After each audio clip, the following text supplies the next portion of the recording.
prayer blessing for the month of August. Pag-pray po natin na sana pagpalain tayo ng gusto ng Panginoon ngayong bagong buwan ng Agosto.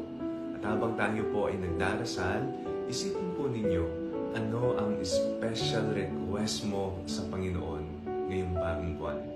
Sa ngalan ng Ama, ng Anak at ng Espiritu Santo. Amen. Mapagmahal na Ama, kami po ay nagpapasalamat sapagkat hindi niyo po kami pinapabayaan. Nakita po namin yan sa nakalipas na buwan ng Hulyo.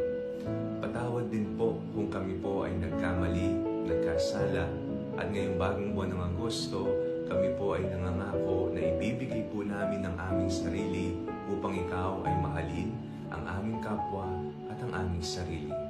Pagpalain niyo po kami ng isang malusog na pangangatawan, malayo sa anumang uri ng sakit at kapahamakan.